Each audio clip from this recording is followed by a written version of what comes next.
Hola mis hermanos, hoy quiero finalizar mi serie sobre las pruebas y las tentaciones. En la última parte ya empezamos a ver de que hay pruebas evitables, que hay situaciones que nosotros realmente producimos en nuestra vida a través de nuestras actitudes incorrectas, como en el caso de David, que vimos el ejemplo de que por su ignorancia respecto a la palabra de Dios y por su apatía espiritual, él mismo se movió en situaciones donde al fin cayó en pecados y sufrió muchas consecuencias. Y hoy quiero finalizar hablando sobre esta diferencia entre lo que son pruebas en las cuales realmente Dios nos acompaña. Leímos de que Jesús en Mateo 4:1 dice que fue llevado por el Espíritu Santo al desierto para ser probado por el diablo. O sea que aquí esas son pruebas, esas son tentaciones que tienen que ver con nuestra identidad, que tienen que ver con fortalecer nuestra identidad, que tienen que ver con nuestro destino en el plan de Dios en este planeta, porque cristianos que funcionan bien, cristianos que han entendido su destino y su propósito en esta vida, estos cristianos realmente son amenazas para el reino de Satanás y por lo tanto somos atacados de este lado, pero siempre bajo el cuidado de Dios y bajo la vigilancia de que realmente salimos victoriosos y que nuestra identidad sea fortalecida y que incluso que descubramos realmente qué fuerza la que tenemos por la nueva naturaleza por dentro. Ahora, muchas de nuestras dificultades o una gran parte de nuestras pruebas, podríamos decir, no vienen de Dios. Dios puede ser misericordioso, Dios nos puede ayudar, pero realmente la causa y el propósito de estas situaciones son consecuencias por lo que hemos pecado, sea antes de ser cristianos o sea después de ser cristianos. Tenemos que admitir que nuestros pecados nunca se quedan sin consecuencias. Y tenemos que entender una cosa muy clara, que por un lado que sí, Jesucristo ya perdonó todos nuestros pecados en la cruz del Calvario, mas las consecuencias de los pecados que cometemos hoy todavía las tenemos que sufrir, porque aparte de la dimensión espiritual, aparte de nuestra relación con Dios, también están las dimensiones de la vida humana y las dimensiones cívicas. Por ejemplo, si un cristiano por alguna razón comete un crimen, o sea que un homicidio,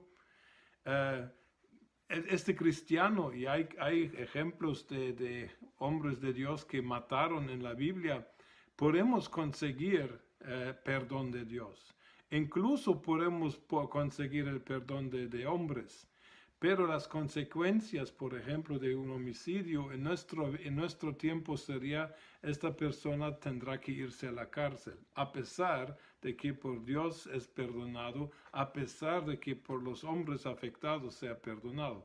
Estas consecuencias es algo que tenemos que entender, que con ellas tenemos que vivir, las tenemos que aguantar. Tal vez no el resto de nuestra vida, pero si es así, también es justo porque Dios nos advirtió de que no tenemos por qué estar pecando.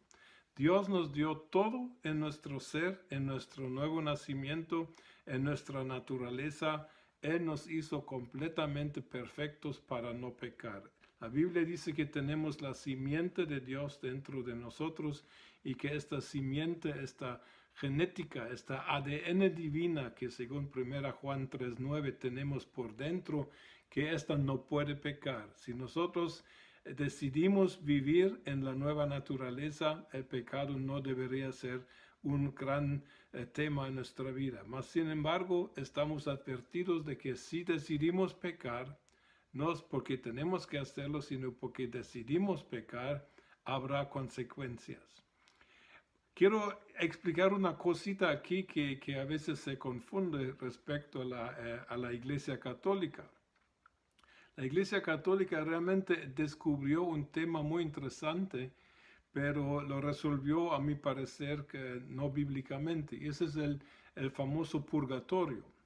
Ahora, comúnmente se cree de que personas que pecaron siendo cristianos, si mueren, entonces tienen que ir un tiempo al purgatorio a sufrir por los pecados que cometieron. Pero yo tengo un amigo que es sacerdote católico con quien yo puedo hablar abiertamente las cosas. Y él una vez me explicó de que el purgatorio, teológicamente, en la teología católica, allá no se trata de sufrir por los pecados cometidos, porque los pecados cometidos también en el concepto católico, estos pecados están perdonados por la sangre de Cristo. Pero lo que ellos dicen es que los pecados causan consecuencias, consecuencias humanas. Por ejemplo, yo cometo un crimen, yo voy a herir a una persona. Esta persona va a sufrir, su familia va a sufrir, va a haber consecuencias a nivel de relaciones humanas, puede haber consecuencias, como ya mencioné, cívicas, del Estado que me tiene que castigar por el hecho. En fin, que la Iglesia Católica enseña que el purgatorio es sufrir por las consecuencias que causaron nuestros pecados. Ahora, de que haya un lugar así de fuego donde se limpia uno después de la muerte, lo que nos muestra el Nuevo Testamento, no existe tal lugar. Mas, sin embargo, la pregunta teológicamente es interesante. A veces hablando con inconversos, uno se da cuenta de que uno dice, ¿y cómo eso? Nada más se pide perdón a Dios y Dios perdona todo, y nosotros decimos, sí, claro, Dios te perdona todo. Pero ellos, como son más pensantes que nosotros, a veces dicen, pero ¿y qué de toda la consecuencia? ¿Qué de todo el daño que causó el pecado de un cristiano antes de que se convirtiera? ¿Y qué es con todo este sufrimiento? Y es una buena pregunta. Y yo pienso de que la Biblia es bien clara de que para cristianos, no cristianos, para todos los seres humanos, existen ciertas leyes espirituales universales, y una de estas leyes es la ley de la siembra y de la cosecha. El universo está creado el universo físico está creado a base de leyes como causa y efecto. Pero en lo espiritual sabemos que también hay una siembra y hay una cosecha. Gálatas dice que no erréis, hermanos, todo lo que el hombre sembrare, eso también segará. Quiere decir que podemos sembrar en la carne, en Gálatas 5 habla de eso, o podemos sembrar para el espíritu. Si sembramos para el espíritu, nuestra cosecha será beneficiosa y espiritual. Si sembramos en la carne, o quiere decir con acciones de pecado, nuestra cosecha será en la carne, y en esta carne también sufriremos las consecuencias de nuestros hechos. O sea que aquí nosotros tenemos que ser humildes, porque Dios no puede y no va a quitar las consecuencias de ciertos pecados que nosotros hemos cometido, incluso de cristianos. Y el sufrimiento y las pruebas que decimos que tenemos, el sufrimiento que experimentamos, realmente no es un sufrimiento que Dios ha querido, pero tenemos que aguantarlo muchas veces.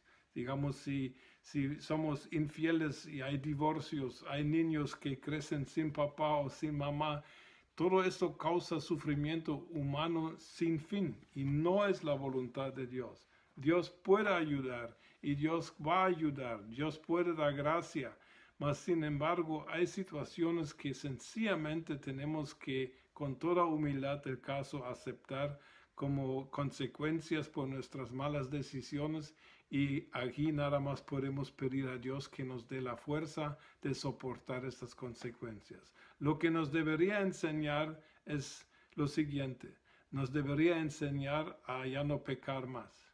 Jesús dijo una vez a la mujer adúltera en Juan 8, ya no peques más. Tenemos que entender la gravedad del pecado. Tenemos que entender que el pecado siempre es malo y siempre es algo que va a causar algún fruto malo. Y el primer fruto del pecado en la Biblia dice que que es la muerte, pero la muerte no en el sentido físico primero, sino la muerte en el sentido de hay una relación rota entre Dios y nosotros, que ya no participamos de la vida que Dios da, sino que estamos separados de Él. Y la muerte física, nuestros cementerios, realmente son testimonios de la gravedad del pecado, porque Dios nunca quitó esta consecuencia del pecado. Todos vamos a tener que morirnos un día físicamente, y eso es un recordatorio universal de que el pecado es algo sumamente malo, es algo sumamente aborrecible, es algo que causa... La Biblia dice que el pecado ha causado efectos hasta cósmicos, que la misma creación gime bajo el peso de lo que trajo el pecado a este planeta. Entonces, cuando nosotros sufrimos las consecuencias de nuestros pecados, las debemos sufrir con humildad, con la ayuda de Dios, pero también con la sabiduría de aprender a ya no hacerlo.